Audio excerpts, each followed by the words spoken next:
To start with, you're going to want to turn on the power. Below the mixer, you'll find a power switch. This one power switch will turn on the power to the mixer and to the microphones. You'll see that the microphones are now powered up, and you also want to make sure that on the back side of the mixer, right here, there's a power switch. Make sure that this power switch is turned on as well so that the mixer has power. Sometimes people come in and they turn this switch off. Just make sure that it's turned on. Next, you're going to want to come up, and this is important that you do this step after you turn on the mixer. You want to come up and you want to turn on all the switches. So there's a yellow arrow next to each switch. Actually, this one's a piece of white tape, but there's an arrow that turns on this, shows you where to turn on the switches. So there's switches on each of these, and I think there's a total of 5 switches. At the start, what we want to do is understand each of the individual channels. So as you look here, you'll have channels that come down through. So they're a vertical channel, and every one of these is exactly the same, okay?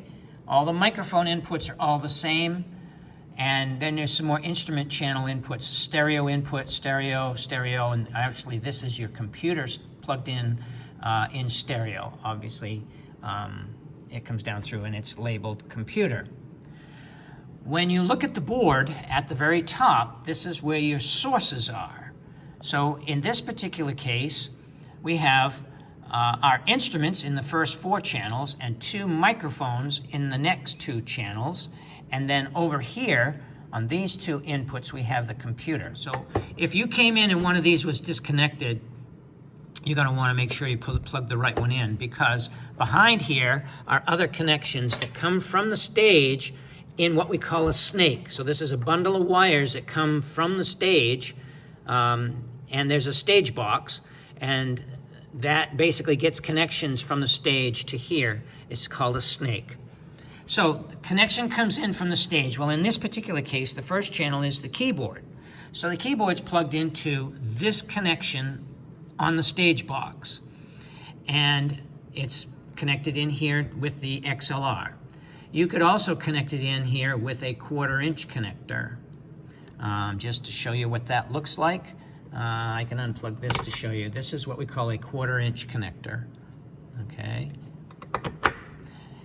So you can plug in here or here. In this case, we're utilizing the XLR. Then if you look on here, and you have what they call a low cut 75 hertz cut button.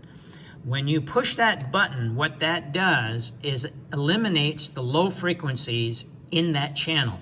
So from 75 hertz and below, that button will eliminate those frequencies. In this case, we don't want that on, because the keyboard, you want a full range sound. You want the highs, the mids, and the lows. And so we want that button in the up position. Contrast that with the vocal mics. This is vocal mic 5 and 6. You'll notice that that button is down and that button is down. And that's to make sure that you do not have those low frequencies. It makes a vocal mic sound really muddy. And so you want to eliminate those low frequencies that are not necessary for vocals. Okay, as we come down through, then you have what they call a trim. Well, the trim button is, think of it as sensitivity. And you shouldn't have to adjust this. What I did was I set the gain or the trim on each of these instruments and each of the vocal mics, set the proper gain, so you shouldn't have to mess with this.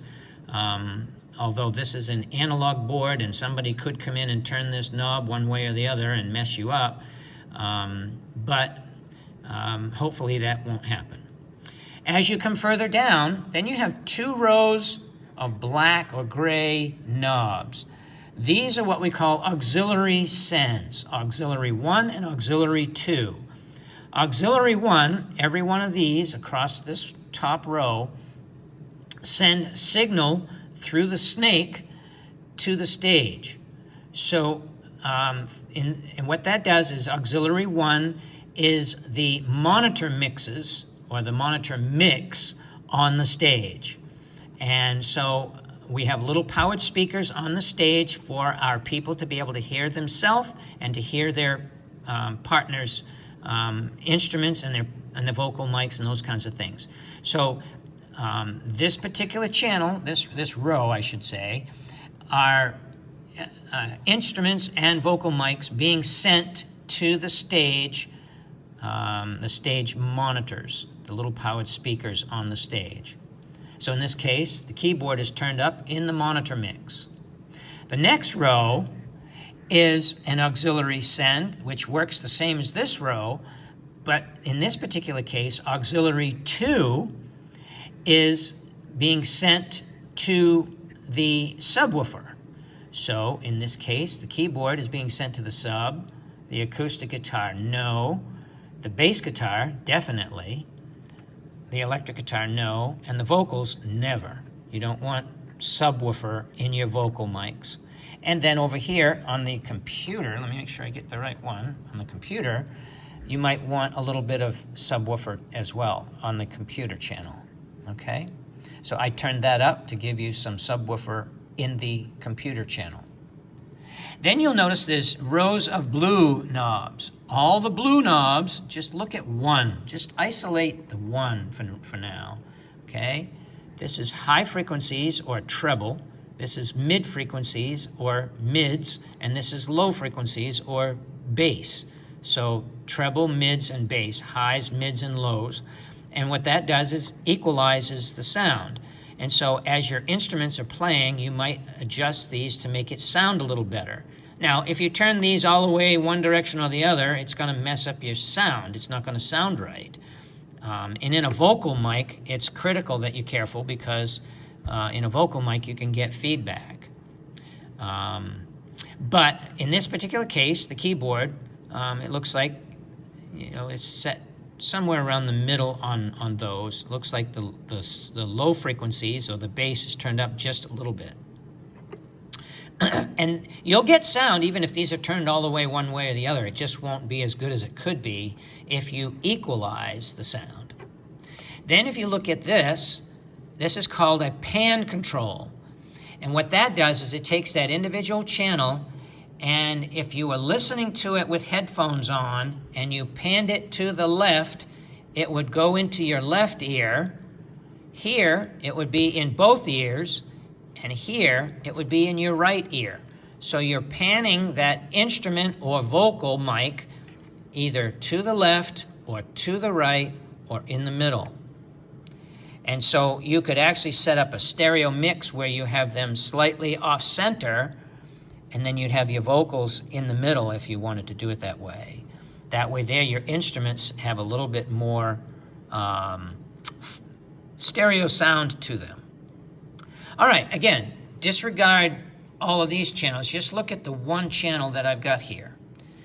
The mute button, it does exactly what it says. If you push that button, that channel is muted. It's not on.